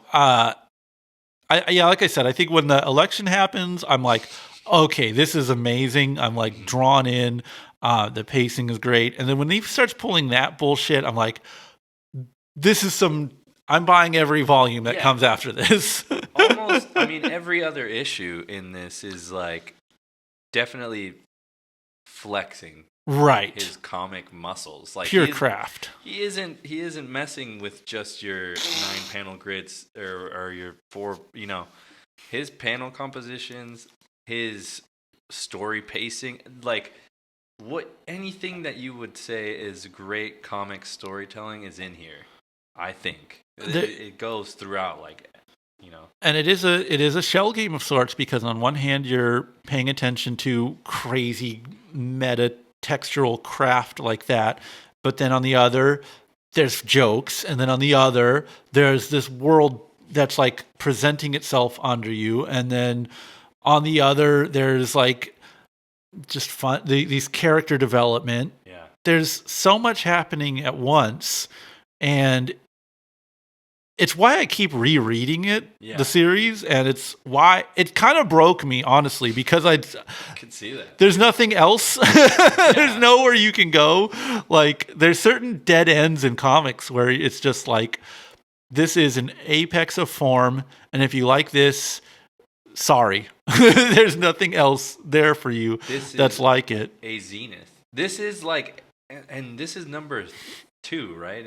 Of 2, the second volume of 16 collected volumes. This is wild. You're at issue 50 of 300 by the end of this book. So, issue 50? Okay. I mean, for an issue 50, what else is in issue 50 out there? I mean, not much. I mean, I guess, I don't know why I keep talking Spider-Man, but like, I mean, Ditko stops doing Spider-Man at like 22, something like that. And that felt like a long-ass run. It's a long-ass run, and he he introduces a lot of characters. The whole, characters that are going to be around after we're dead are introduced in those runs. Literally. Like, that's impressive, but it is also bound by superhero tropes and probably the 60s and yada yada. It's a lot of context is needed to appreciate the value of something like that. But by issue 50, I don't know. There's a lot of. I mean, how many issues of 8-Ball were there? How many? 11. Just 13, I think. 11 Rockets was, the first series. I mean, there's a lot. Those pretty long. Are pretty impressive for sure. Those ones, I think. It's a weird contrast. There's no need to put them up against. But for my money, man, there's something there. Dave Sim does, and I'm a fucking. I'm a weeb for Jaime Hernandez, and anything that him and Gilbert can do no wrong in the book. And there's something here that I see that is comparable to those guys. Not maybe in I just think the craft, man. He had a story to tell, and he does it in his own way that I don't see any other people doing. Yeah, and it was gone but not forgotten, the story, because he finishes the story, and I don't know, you can kind of come back to it and read it and reread it. It has a lot of value. If you're intimidated by Cerebus, I don't blame you, but it is worthwhile. And here's some of the covers to those issues. I got the cover treasury, and he gives in the kind of borders of this, he'll get into some of the techniques that he used for these the cover issues and sort of the things he was swiping and all that. And I'm such a stan. I think I need to just break down and get the single issues. Just frustrating because I'm sure they're I do not. Ironically, given that we're having comic podcast, I do not have a trace of comic book collector in me. You know what I'm saying? I can feel that. Yeah. But this to have this as a standalone piece, to go back to that single issue, this fucking cool ass lettering, the cool ass logo, the cool ass header. This shit's so cool. It's right there. The sword's right there. He's defined. Man, he has it. The thing that we all like about these master comic artists, he's got it.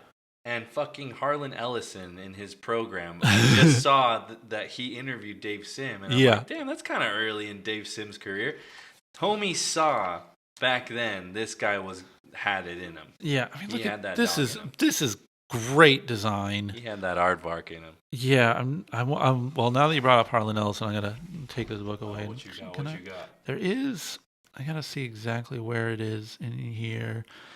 If you guys can help Colin sure up those 300 issues, go ahead. If anyone has a lot, hey, listen, if you are sitting on 300 issues of Cerebus, guess what? You're a piece of shit. You need to sell those. Dave Sim is so problematic. I cannot believe that you would support someone who has these terrible opinions. Is just an awful person. Oh man! To lighten that burden, you need to sell those comics to me because I do think it gets. I think the single issues have letter pages, and I believe the letters are collected in their own series, which is kind of crazy. Yeah, there's imagine just a standalone phone book like that, and it's just. I have these single issues. I have these guys right here, yeah. Yeah, but you can have these, dude. Wow, it has no value unless I have the whole run. Yeah, I don't want to get into too many spoilers here. Well, basically, what I'm taking too long to find is he did the lettering for a Harlan Ellison book cover. Yeah, I wonder. Here's a little spoiler for you. How about that? Oh, flaming carrot! Yeah, see, as we get into this, we'll get through it. We'll crack into where all this stuff crosses fellas, over. How much influence did this guy have on Bob Burden and is that Flaming Carrot? How about who's the guy that made the Tick? Because there's some isms in here where I see in that are in the Tick. There's some like the Roach for one, right there. There's, I mean, it is all superhero parody ultimately. Right. I can't find it. All good. We'll post it if we find it, but just. Yeah, he did. So somewhere in here as we get into the stories. Look at this. This is tough, bro. Like him with so his political entourage. Dude, Fish Police could never. Mm. Shots fired. Yes, only. Was that ABC or NBC? Fish Police. That was NBC. I don't know. Fish Police, though, I collected those. Those are some dog shit comics. Yeah, I hate those comics. I think I mean you had to be pretty marks. If you did a cartoon on normal ass TV and I didn't like it as a kid, you did something wrong. I just remember being so horny for anything animated. See, this is cool. Like in these little bits, he kind of shows where he bites he takes his inspiration from. And you know, you would never look at this and be like, "Oh, fucking Dave Sim ripped that." But it's like when he's like, "Yeah, I ripped this." He's telling you he rips it and like why and what he got from it, and it's like, it's. Dude, I would just want this. I would want this issue. That's Holy shit. To see it flip around, and the mind games are probably worth getting too as just visual feasts. This is. Just a great. I think this is where we left off at issue 50, and so it goes from here, bam, and so now he's coming back, and he's not lazy about it. He's not just each one of these is their own drawing. What a fucking genius, dude! He's a genius. Well, let's I'll keep that in mind as we read on. We'll see where the genius goes. He might be like an incel, but he's a genius. Like you got to. Worth noting, just for the misogyny lore, like he is in a relationship still. I think he's married while he's writing these, so opposite of an incel. But there are cracks showing or insights into his mind. Let's not, lest anyone think these are wholly going to hold up to modern standards of my innocence. Yes.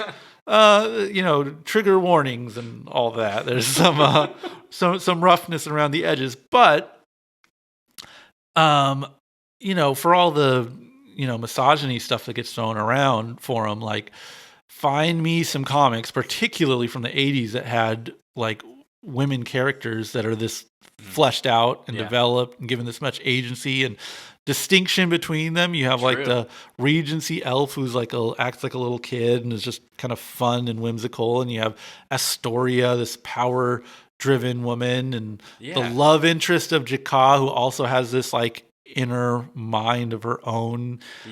All these characters are distinct and like not caricatures of femininity in any way. So for someone who the internet will tell you loathes women and exists as someone who as a pariah of sorts, like the proof, I feel like the proof is in the pudding. Like these, I don't know if you can write characters this well without having a well-rounded understanding of humanity, and also just respect for them in a sense. Again, just like an experience in life. I think if you're ideologically driven, all you're doing is recreating and propagandizing ideology.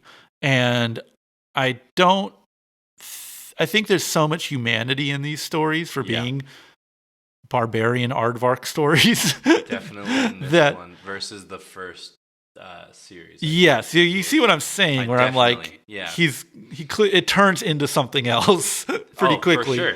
Pretty much immediately. This was a left turn. Yes. Even at the end of the last volume, like we do get a little bit of like the society that's present in this world and stuff, and it's not as deep of a dive as this is in like the dynamics this kind of space. It's the first of its type that I'm reading. Like I don't usually, that shit bores me to tears, is politics usually. It's like those kind of things are interesting but are also so uninteresting because they lack like this ethos, philosophy, whatever. Like I just don't connect with them. But in this context, I'm like, damn, do I give a shit about like the land rights of some like? I'm invested in the Kevalists. Like, oh no, they're the Cerebus are usurping the East. The high priests. What will they do? And as high society gives way to church and state, the premise is kind of that. I don't know. I guess exploration of politics versus religion and how they kind of overlap. And I guess there's this, I don't know, we get to dive more into religion and the power it has over people as we read those. So, wow. Yeah, it's we got more ahead of you. Never thought I would say this, but I am interested in that. Okay. Jesus, man. Well, this is a long one. This was a big guy. If you guys are listening at home, respect for getting through this one. Give yourself a pat on the back. Yeah, you did it, man. You fucking got through this. We were talking about Hawkeye at some point for possibly 45 minutes. How did we get there? I don't know. Listen, you rocked with us. We rock with you. So give us your thoughts on Dave Sim. Give us your recommendations for coming of age stories and comics. I guess the war continues, right? Another day in the war. Can we get like some like drum roll, like dun dun dun dun? There we go. The drums of war beat on. The pages turn. The ink is spilled. The blood is shed. Only you, the reader, can be the one who wins. Or will you fail? Will you be defeated by the war on comics? All right.